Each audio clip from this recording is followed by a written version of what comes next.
It's Tim Sutton. We're coming from a different place tonight with a new perspective, trying to talk about an event we're getting ready to have here in the Richmond area for a new perspective. And what we want to try to do is have an event and give a new perspective for those with different abilities, not disabilities, but different abilities.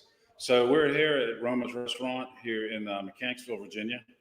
And they've opened up their restaurant to allow us to have an event. We coming from here tonight, and on the 25th of September, we will have more people here for an event.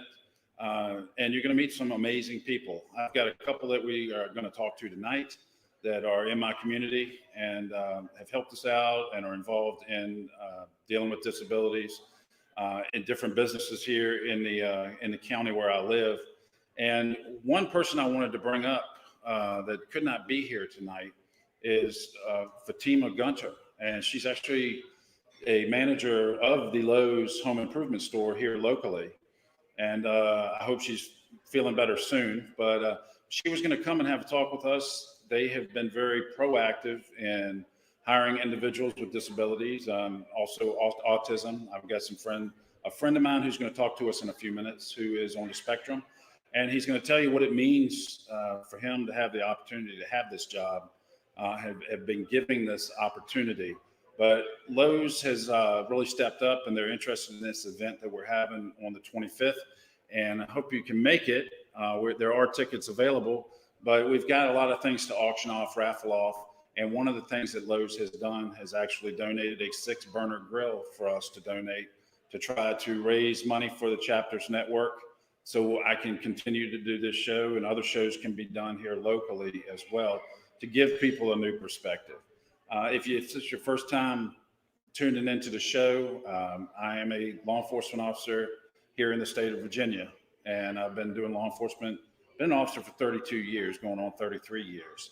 And I started working a lot with special populations back in 2003, people who were dealing with autism, intellectual disabilities, also caregivers and individuals dealing with Alzheimer's and other forms of dementia. And over the time, as time progressed, I started to meet so many different people living the Alzheimer's journey, dealing with autism. And I started to realize that law enforcement specifically, we were responding on a lot of calls for service. And it's not just law enforcement, but it is public safety in general, responding on calls, dealing with people with various types of disabilities. And with autism, Alzheimer's, your dementias, we're going to touch a little bit on hearing disability. But one thing that I like to stress, and I'm working with some people to develop some training on, is what you call invisible disabilities. Disabilities where if you look at somebody, you can't tell something's different. If somebody's in a wheelchair, uses a walker, you can look at that person and know. But many people who have hearing issues, sometimes sight issues, if somebody cannot see out of one of their eyes, or they have autism without another underlying condition, they don't look any different than anybody else. So in my perspective, from law enforcement background, if I respond to a scene and somebody's displaying some type of behavior that could be threatening, I revert back to my training. I at the end of the night, I'm going home.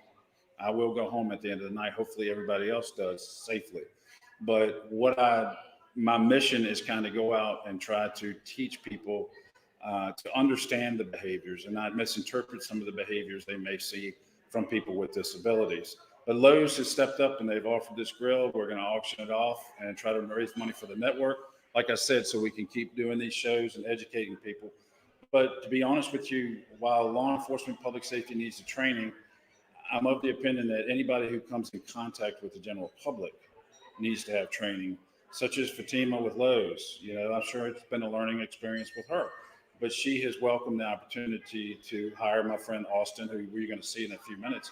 And she understands that it's a different set of circumstances, but she and Lowe's have given him and others opportunities to show what they're capable of doing. Like I said before, it's not a disability, it's a different ability.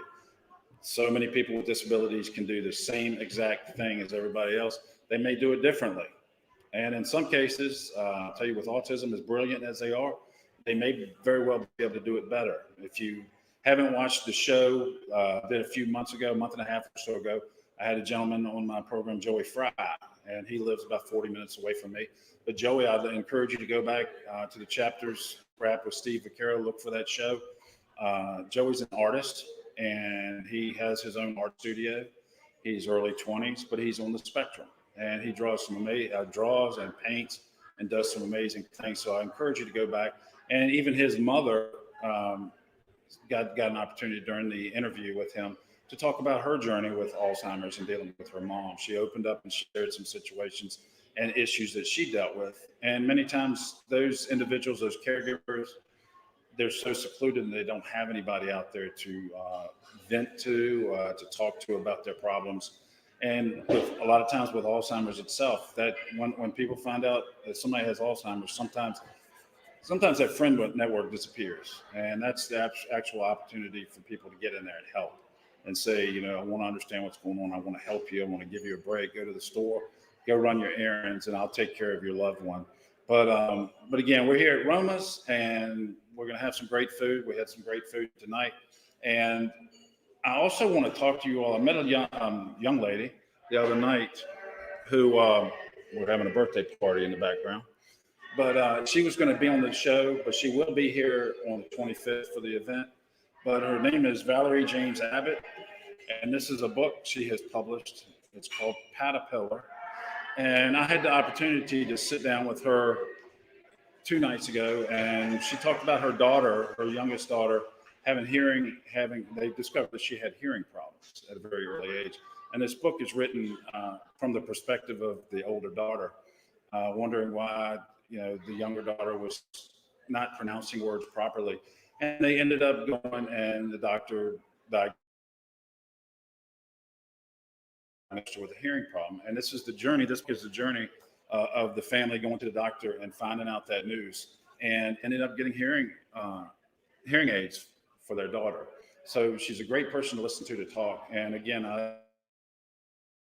like I brought up before, she and I had a discussion over the invisible disabilities because her daughter is starting to drive. She's concerned. What happens if for some reason officers or rescue squad come up behind me and I can't hear the sirens? Hopefully she would see the lights flashing in the background. But as an officer, that brings up a whole different circumstance because you're pulling somebody over for a traffic stop and they can't hear what you're saying. So that person who can't hear is not going to be able to change their mode of communication.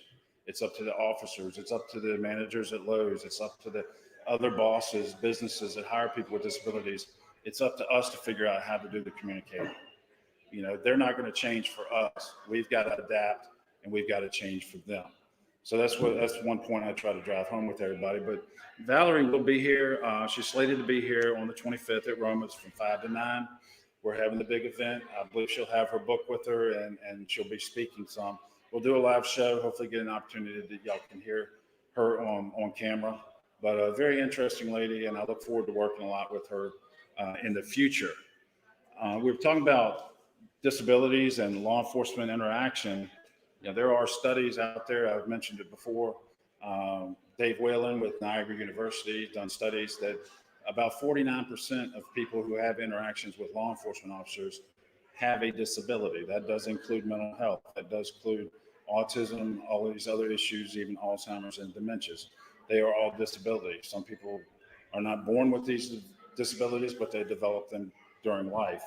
And one target audience there is your veterans, the ones that have been to war, who are dealing with traumatic brain injuries, who have IEDs go off and it shakes their brain and it does damage to the brain, and there may be memory issues.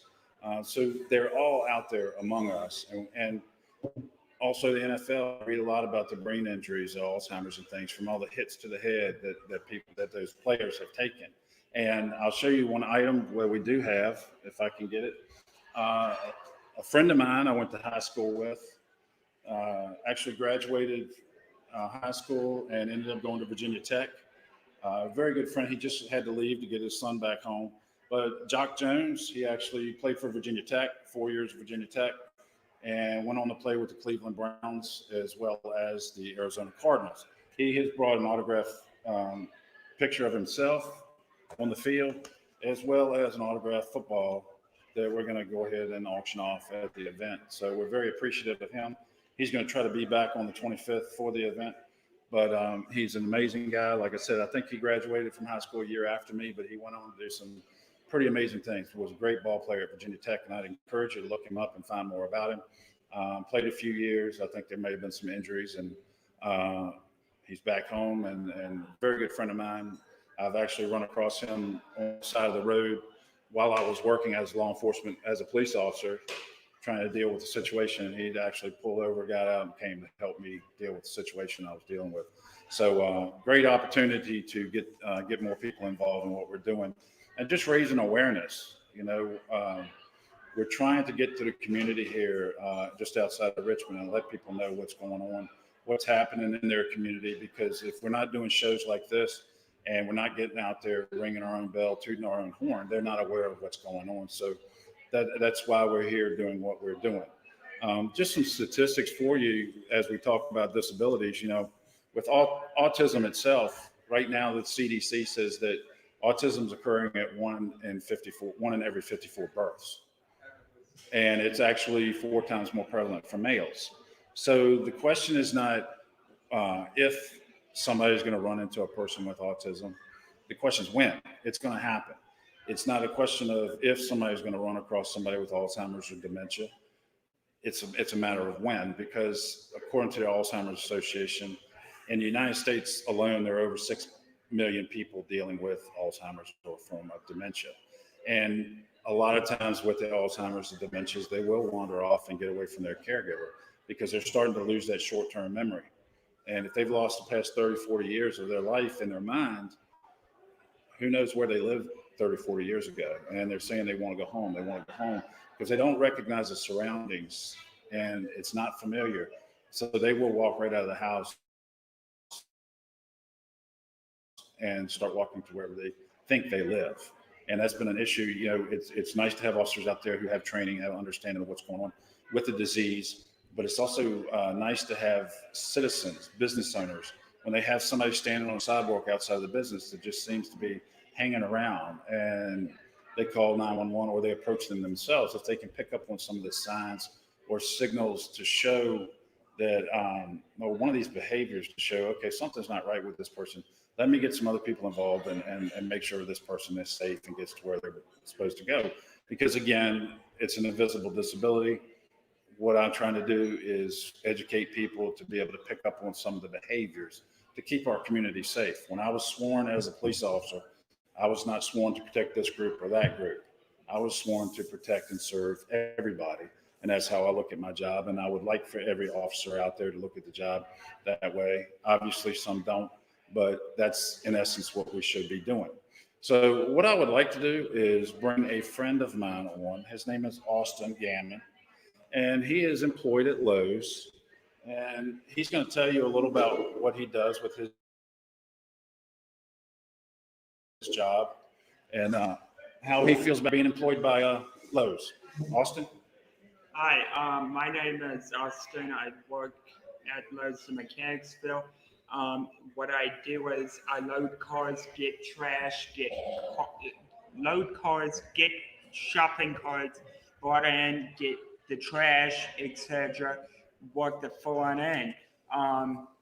But if someone asked me to describe Lowe's in one TV show, I would say Pawn Stars, because you never know who is gonna walk inside Lowe's. Could be someone as nice as can be, could be someone ready to snap your neck off.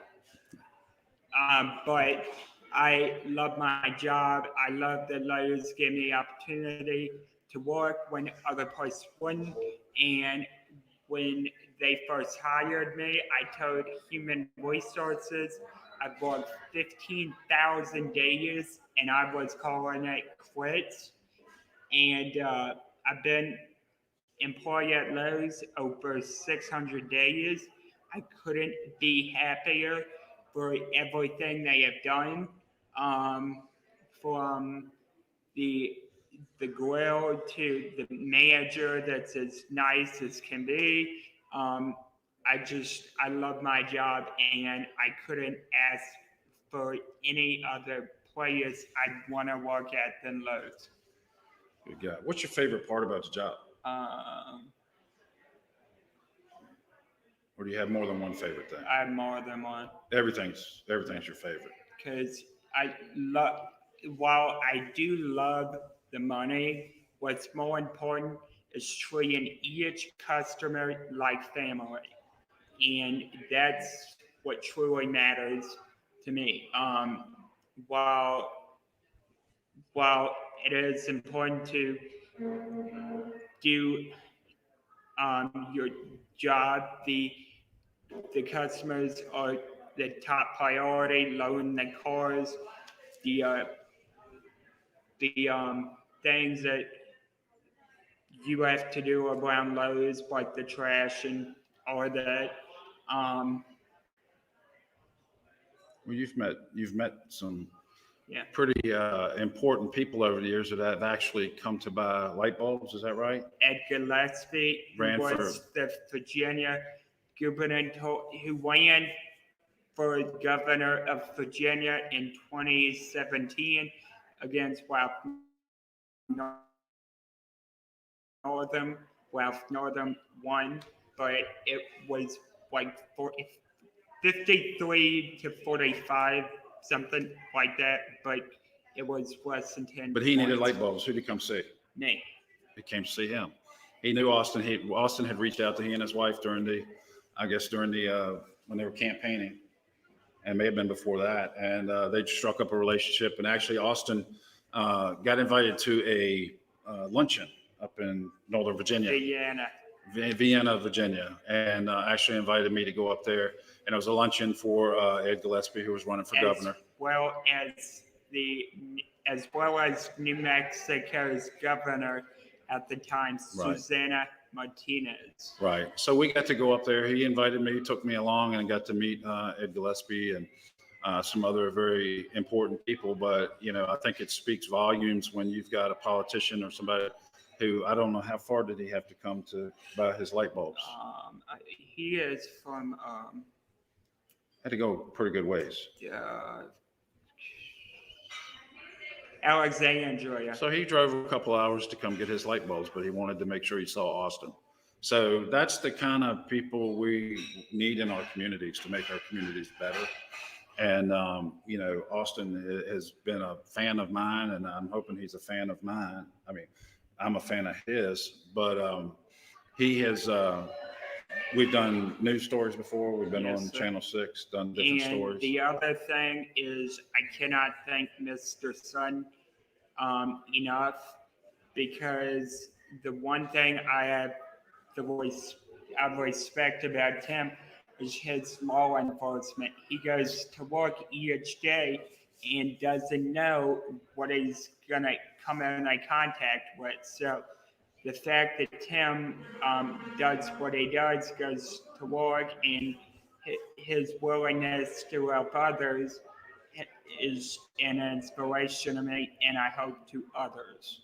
Well, we try. I mean, it's just, you're an inspiration to a lot of people. You might not realize it, but you are. And I know, what was interesting, I think I was talking to your mom the other day about probably 3 or 4 years ago. You really didn't want anybody to know about the autism, didn't want to talk on camera. And then you and I did a news story, and you've really embraced who you are, and you are special, and you realize you're special. And here you are helping Lowe's out, working for Lowe's. And the other thing that I didn't discuss was every time I'm working, if a law enforcement police officer comes to Lowe's, I get their card. And in my wallet, I have at least 28 to 30 different business cards from varieties of police officers that work for Hanover County. Probably about a fourth or a fifth of all Hanover County officers. And see, Austin does something that I try to recommend to families, is introduce yourself to the officers if you see the officers. This way, he's got a stack of cards from the officers that I work with in other jurisdictions, but they've met Austin. So if they're out and about and they run across him somewhere, they'll understand him better. Autism, if you've met one, you've met one. Every single one's different. And, to be able to go up and introduce yourself and they know who you are. So when they see you out and about, or if they come to your house for a crisis situation, something bad happens, they already know who you are. They're already familiar, and Austin's familiar with them. So it's not something that's out of their routine. Because if you change a routine, a lot of times it will cause a meltdown or they'll get stressed out. So he's building these relationships, and it goes two ways. Officers need to be trained on how to interact with people with autism and other disabilities. But on the other hand, families, parents need to teach their kids how to interact with us. Not to walk up and try to grab things on our belt, because we don't want anything bad to happen. So it's not just a matter of officers being trained. It's a matter of everybody understanding everybody's job, everybody's role. So I would encourage families to get out there and introduce, your kids, your families to the officers so they're familiar with you. So anything else about Lowe's you can think of you want to share? I can tell you when you go to Lowe's and Austin's working, you are hard pressed to find any shopping cart in the parking lot. Yeah, when I get there, my boss even told me, wow, I wish you worked every single day, because the parking lot would be empty, because probably within like the first hour, I'm able to get 40 to 50 or more shopping carts. And I think the most I've gotten in an hour was 124. And I keep track out of a journal to keep track of how many days I've worked.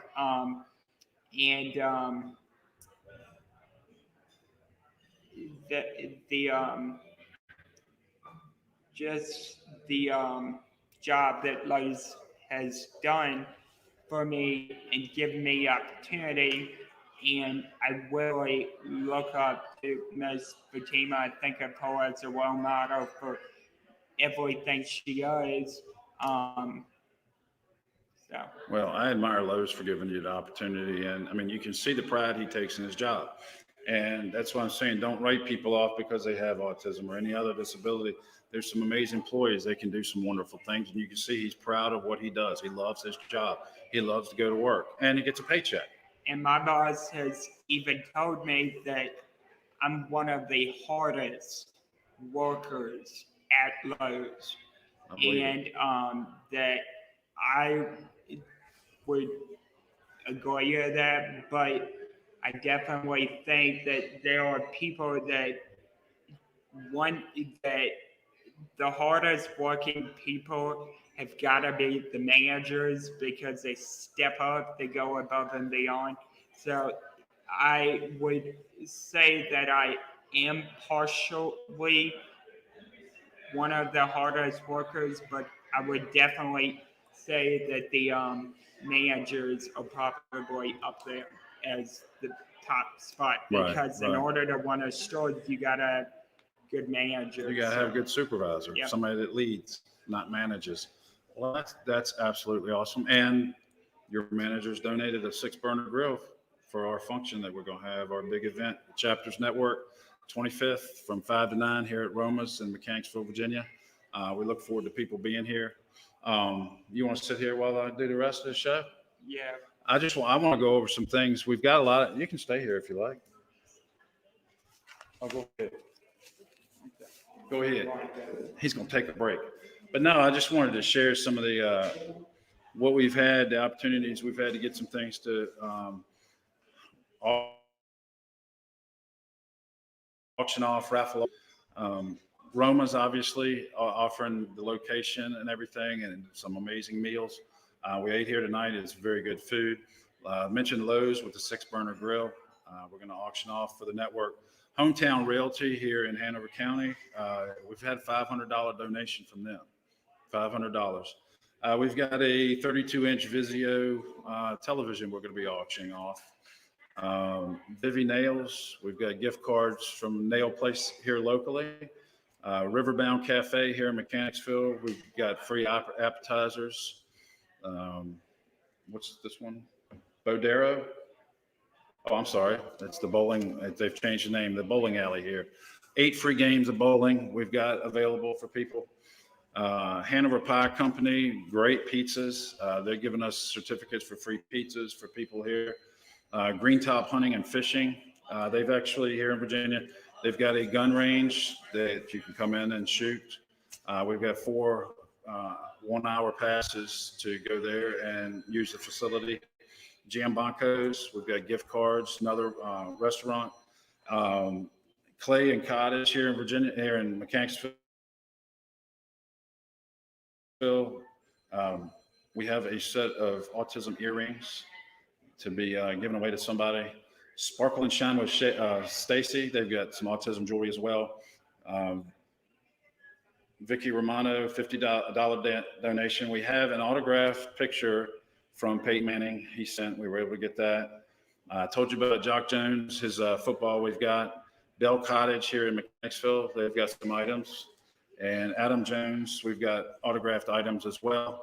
And yesterday, I believe it was, it showed up on the door. We've got some items from Jason Mraz, the singer. He actually went to the high school here, graduated here locally. So he is from the Mechanicsville, Virginia area. So we've got some items there that can help us raise some money for the Chapters Network. It's a 501c3. It gives us the opportunity to be able to do what we do and get information out. The Chapters has shows, my show, A New Perspective. There are teen shows. There are all kinds of different shows with a variety of different types of people. But the Chapters Network is about giving back to the community and doing things for the community. Not just in one particular area, but anywhere that they can be of service. They do a lot in New York. Steve Vaccaro. There's some great shows. I saw Rachel Barcelona. She popped on here just a minute ago. But some of these shows are really good shows from great people. The reason I ended up with my show, Rachel and Tyler Gianchetta had asked me to come on their show to kind of tell what I would do and in a nutshell, being a law enforcement officer and trying to educate people. Then I had the opportunity to have this platform to be able to share my information that hopefully more and more and more people can hear. And hopefully some of the crowd I can bring in about what I teach and talk about. We'll check out some of the other shows for the Chapters. But it's amazing what they're doing and they're just reaching the communities. And as you can see from the sheet of paper and the things we've been given to help raise money for the network. And again, locally, I know we had a couple of weeks ago, we had Melody Fierno with Raise, and she has coffee carts to go around to the high schools in the area in different locations. And the children have disabilities, but they're learning how to measure, how to make coffee, do different things, clean up after themselves. And they're learning these life skills. They're learning how to live life. And people like Melody and Raise are doing some awesome things here in the Richmond area. So what I'd like to do now is bring on Mr. Sal, the man who's allowing us the opportunity to utilize this building. And we just talked a few minutes ago and found out we do have a common thread. How are you? Thank you, Tim, for having me. Appreciate Hi, you. everyone. Appreciate you being here. No problem. No problem. What does it mean? I know we came to you and said, hey, look, we want to do this event. We want to try to help the community.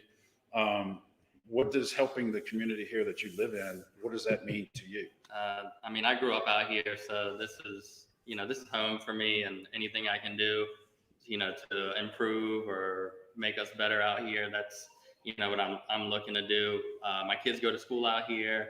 My business is here. So I'm invested to this community, and I truly am thankful and blessed that I was raised out here, and I really enjoy this area. Okay. So you went to school out here? I did. How about that? Yep. How about that?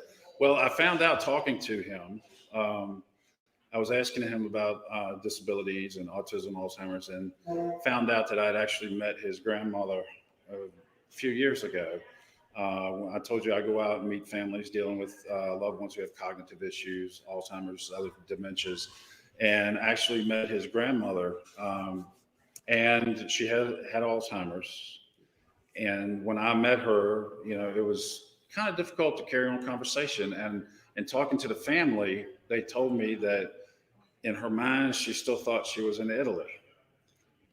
And the question is, if she were to wander out of the house down the street, and with her mindset being that she's in Italy, looking around, she's not going to recognize anything. And, the scary part is to think of where she may have wandered off to.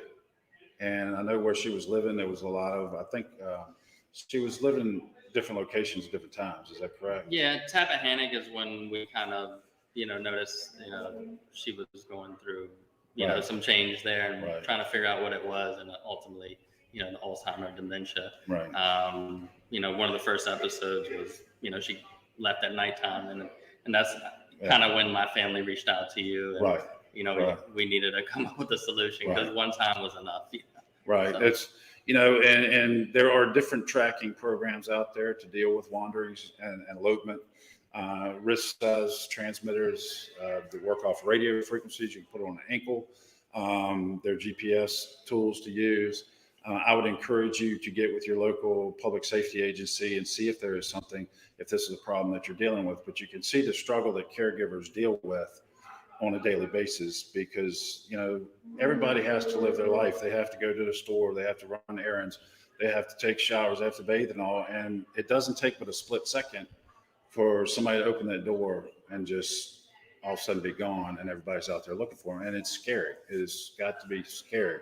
And that's kind of why, officers need to understand what's going on. And I'm a firm believer that every agency should have some form of tracking system to offer the public, because with a lot of this equipment, you can go out there once you receive the call, you can find the person within about 30 minutes. And I have been one who's been involved in 5-6 day searches for somebody. And the whole time you're thinking, if they just had one of those transmitters on, we could have been done days ago and brought that person home safely. So that's the key to that. But yeah, Sal's opening up his business for us, and we're very appreciative. I know Steve Vaccaro, head of the network, Chapters Network, is very grateful for what you're doing. Thank you. We were hoping to have some of them down here this week to talk, but talk with us on camera and to meet you and everything. But things didn't work out, but they will be here next weekend, and we're really looking for a big event. So anything else you can think of that you want to share?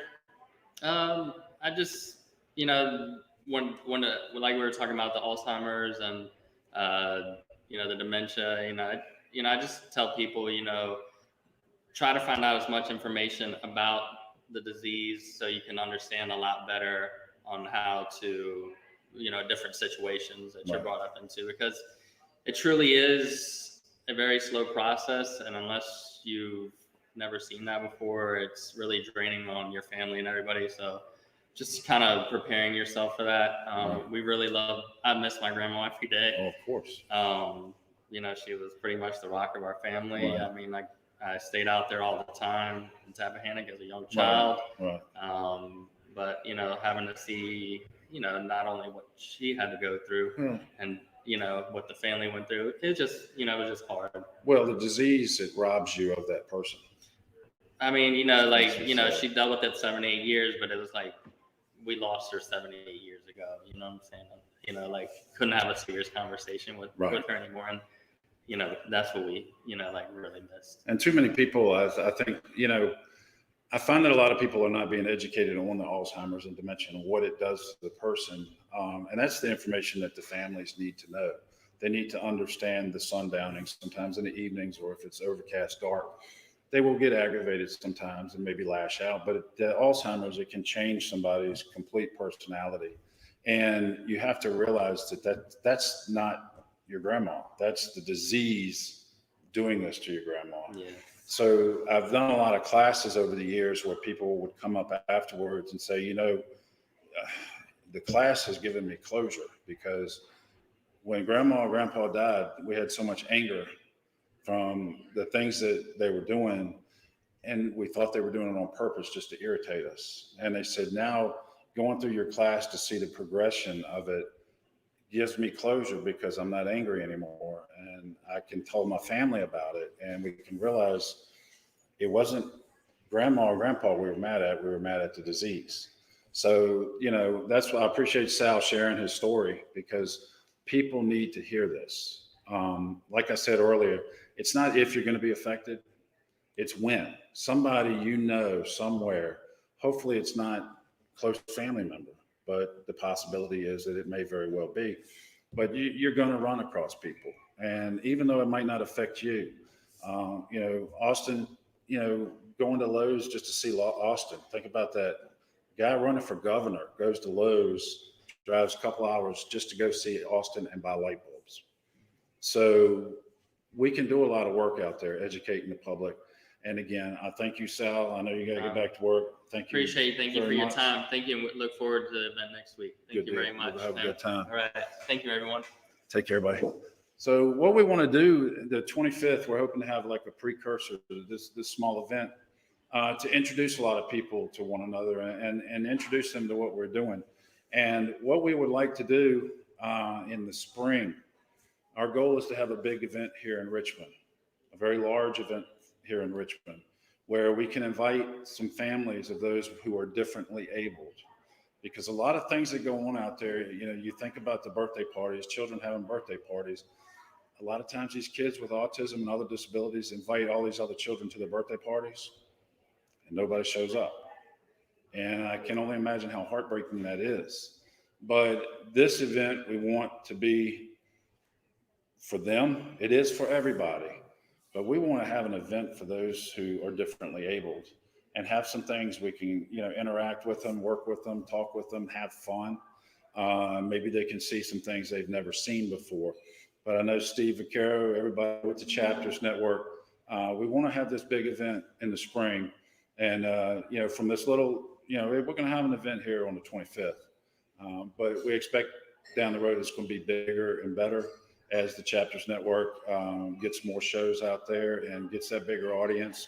And, tune into my show. Please pass it around. Let people know about it. Check it out. Especially if you know some families with disabilities are dealing with some tough things. They need to hear these things. They need to hear them from somebody. One of the things I love about my job when it comes to what I teach with the Alzheimer's and autism, I really don't think a lot of people would expect that somebody with a gun and a badge would be coming in and educating them on what they're living daily. Most people out there in the public think our job is to go out and arrest bad guys and write speeding tickets.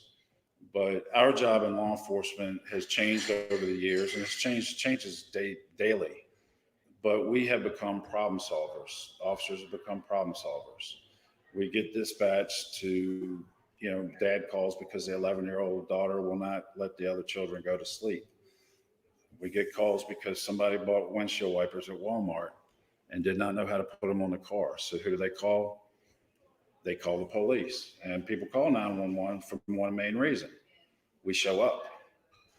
So we show up. And you would be amazed, the law enforcement profession, what we get pulled into doing.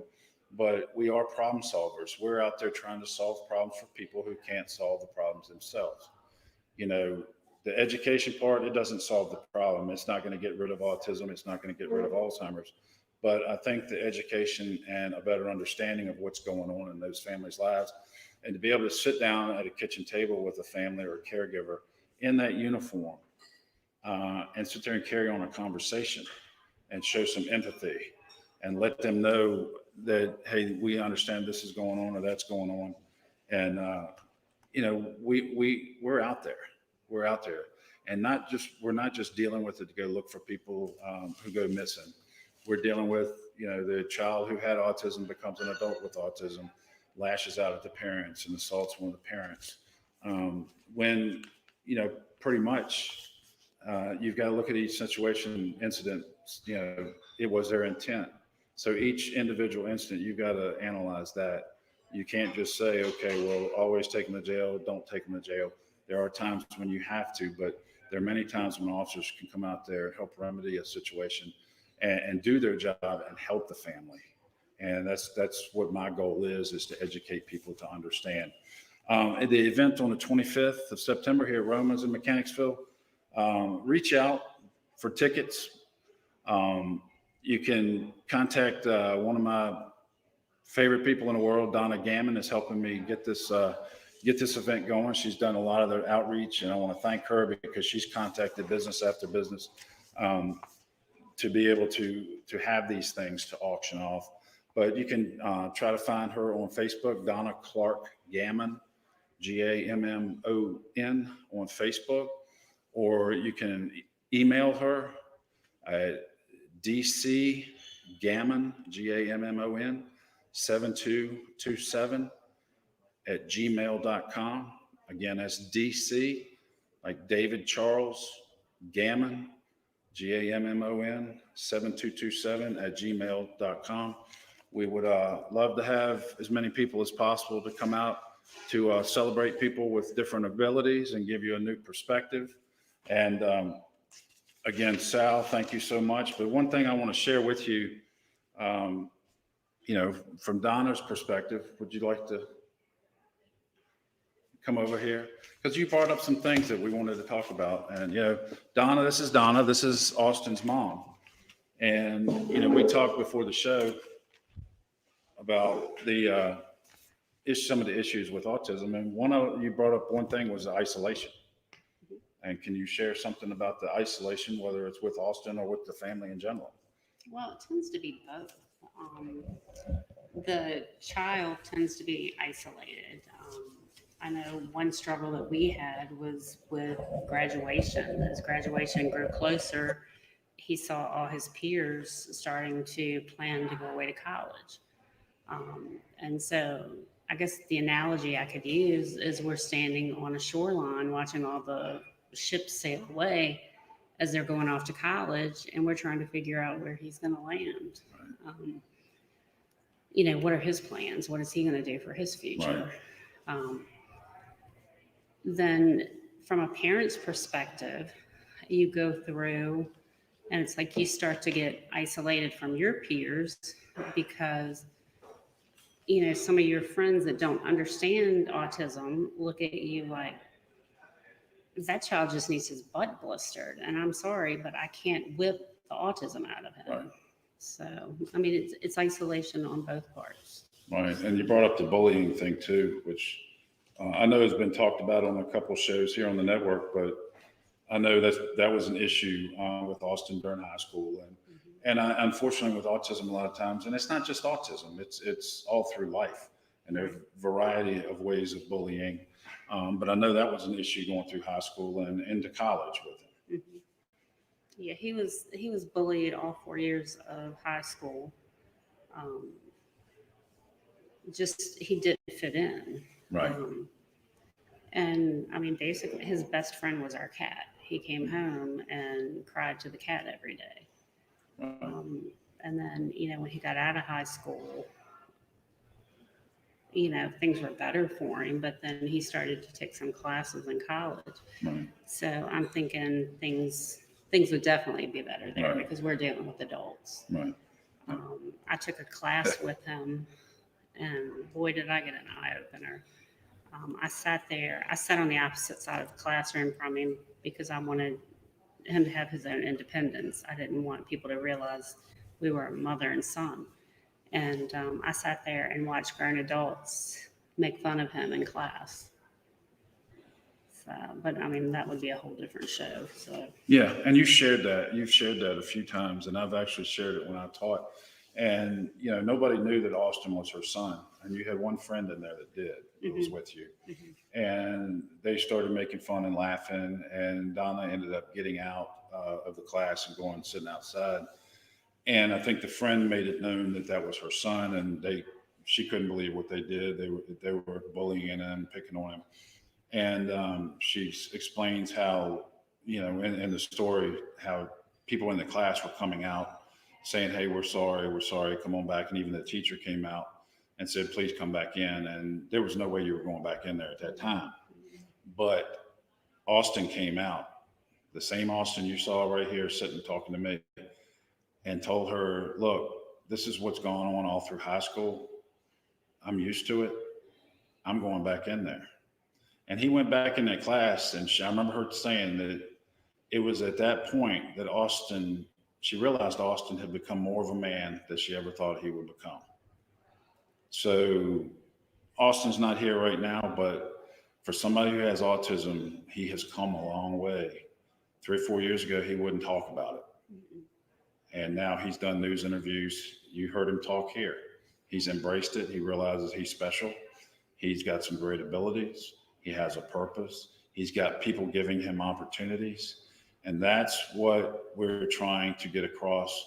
I'm trying to get you to have a new perspective on all of these things. And the Chapters Network is trying to get you to realize that everybody's got potential and amazing abilities. Some are different abilities, but they're still amazing. So as we get ready for this show on the 25th, we'll wrap things up.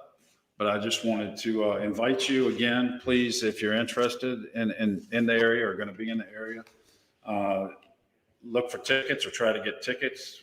This is Donna Gammon. Her email, dcgammon7227@gmail.com, or try to find her on Facebook, Donna Clark. It's CLARK, no E, Gammon on Facebook. So try to reach out to her, direct message her or whatever. And again, my contact information, you can check my website out. It's a-betterunderstanding.com. Learn more about me and what I do and why I do it. You're welcome to email me. It's aawareness12@yahoo.com. And you can find me on LinkedIn. You can find me on Instagram and Facebook, Tim Sutton, A Better Understanding. So please think about the 25th. If you can't be here, we'd love to have your support anyway. I'd like to, again, thank Sal for letting us use the facility, have the restaurant and the food. The food is great. Thank you, Donna, for everything you do, knocking on the doors, making the phone calls. She has some superpower there. Austin, I want to thank him for being here and visiting with us. Steve Vaquero, Rachel, Tyler, Ashley, everybody with the network. Stay well, because we need you here on the 25th. So we're looking forward to seeing you guys. And just thank you, Steve Vaquero and the Chapters Rap, for everything you've done for us and everything we're trying to do here in the Richmond area of Virginia. So everybody take care, and please contact us if you need anything. Thank you.